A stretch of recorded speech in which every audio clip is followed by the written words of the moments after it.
I am RJ De Los Santos Esperon, and I will be reporting the psychological foundation of education, the learning process, and the learning situation. Before I start with my report, let me indicate the objectives. The first one, discuss the perspectives in learning, namely cognitivist and behaviorist. The second one, identify the factors affecting the learning situation. Educational psychology is concerned with children's learning and development. This includes emotional, social, and cognitive learning. On the other hand, learning is a process which produces relatively change in behavior or acquisition of new knowledge, skill, beliefs, and feeling. Robert Gagne was an American educational psychologist best known for his conditions of learning. Robert Gagne's hierarchy of learning consists of signal learning, stimulus response learning, chain learning, verbal association, discrimination learning, concept learning, rule learning, and problem solving. Let's first have the signal learning. Here, the individual learns to make a diffuse response to a signal or stimulus. For example, an infant smiles at the sight of its mother. So, with signal learning, learners learn to make a generalized response to a signal. The second one, which is the stimulus response learning. So it involves the connection between a stimulus and a response. The learner is learning to make precise movement of muscle in response to a specific stimulus, or simply uh, it establish connections. And the third one, which is the chain learning, the subjects develops the ability to connect two or more previously learned stimulus response bonds into a linked sequence. It is the process whereby most complex psychomotor skills are learned. So in here, for example, the students or the learner know how to tie a shoestrings. So that is one example of chain learning. Number four, the verbal association. This is a sub-variety of chaining that occurs when the stimuli and responses in chain learning consist of words. One of the key processes in the development of language skills is the verbal association. The next one is the discrimination learning. Here, the learner acquires the ability to distinguish two set of stimuli situations so as to make the response appropriate to each number of the set. So, for example, the child learned to distinguish between his mother and his aunt. So, with the discrimination learning, um, the students or the learner are, are helps to acquire concepts. So, with this stage, they are able to discriminate two stimuli with their perception. The second one is the concept learning. So the learners acquires the capacity to respond to stimuli that a class of objects share in common. Here, generalization within organization or classes and discrimination between are learned by identifying abstract characteristics like color, shape, or position. For example, the child learns the concept of bird. So he or she was able to distinguish the difference between a mammal or a bird. Like, for example, a bird, of course, it has wings, and while a mammal, something or an animal that can produce offspring, right? Okay, next. Rule learning. It includes the acquiring of knowledge and understanding of relationship between concepts. And lastly, the problem solving. It is the highest stage in the hierarchy of learning process. It involves the application of the principles that have already learned in order to achieve some goal. So in here, in problem solving, the learners were able to do more complex activities unlike the past hierarchy of Gagne's hierarchy of learning. So now let's have the cognitivist perspective in learning. So cognitive development stages by Jean Piaget. He is the first psychologist to make a systematic study of cognitive development. So the cognitive development stages has four different stages, namely sensory motor stage, pre-operational stage, concrete operations, and formal operations. Let's first discuss the sensory motor stage. In this stage, learning by movement and sensory exploration is the focus.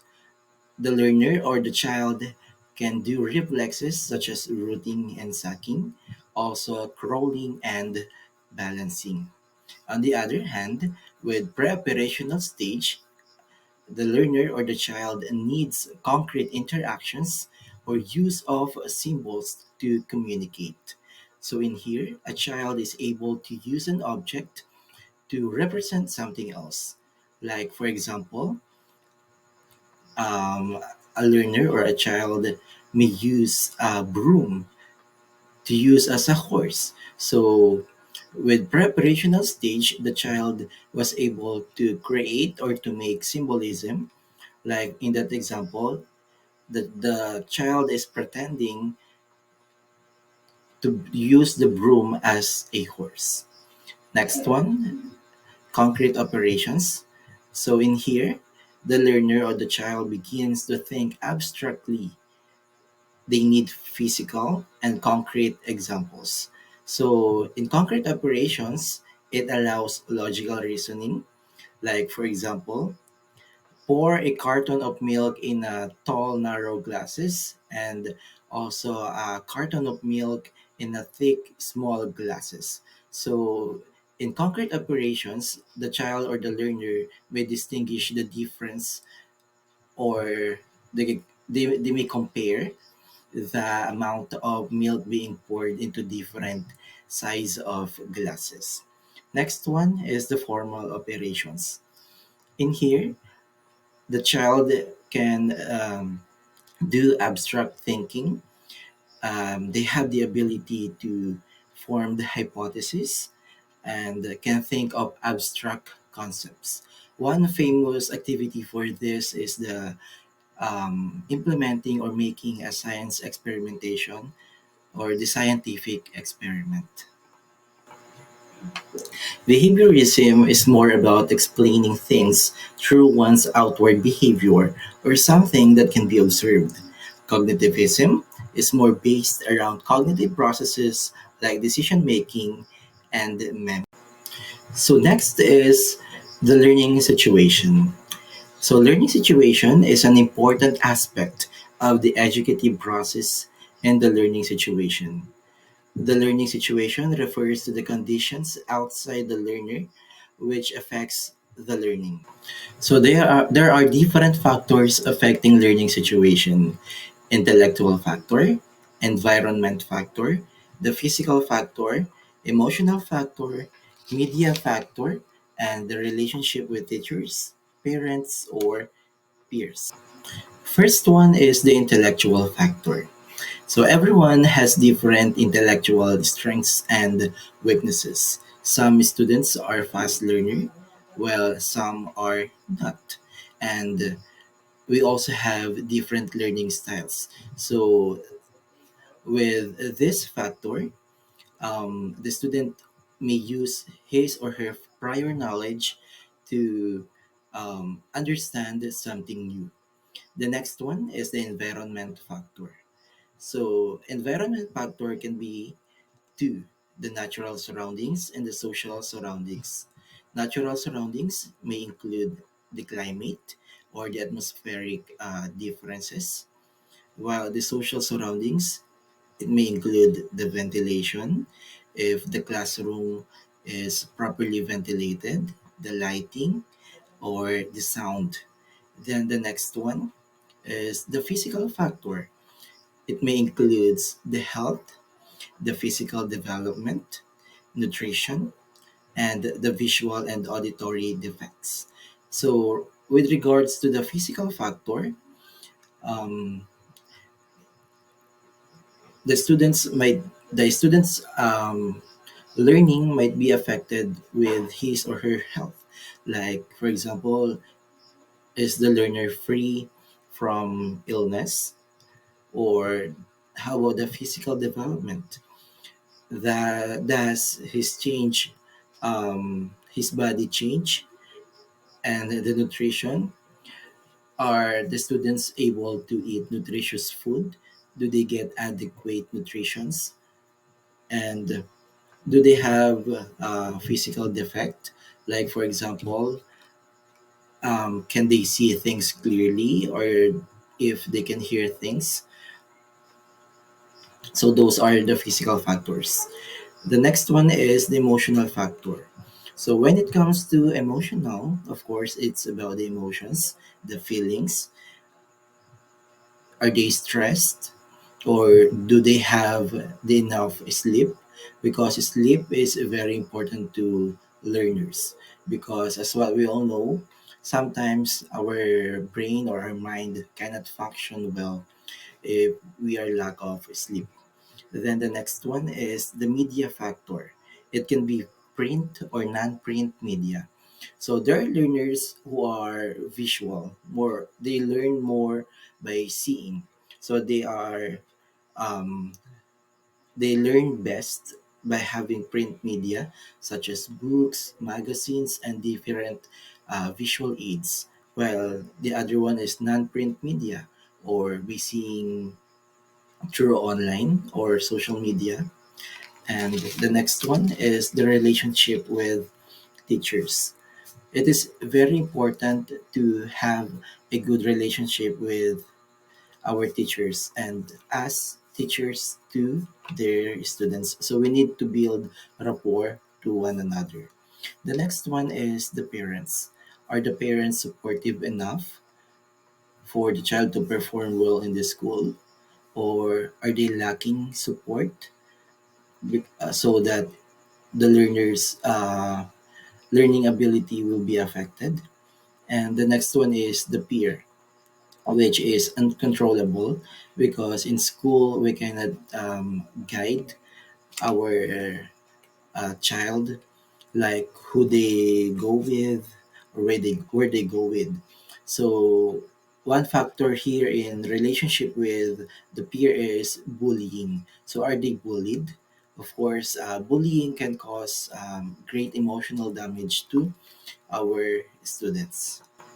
So, to sum it all, both the behavioristic and the cognitivist approach are useful learning theories. Also, we can't avoid experiencing the different factors in the learning situation, but as teachers, we should guide well our students and let them experience, because most of the time learners they learn by doing.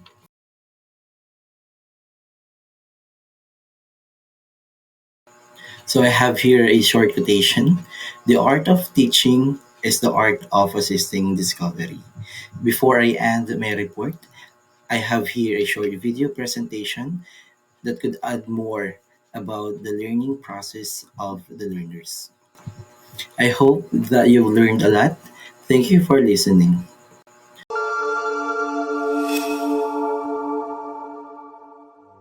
I believe young children learn best when they're in a safe and supportive environment.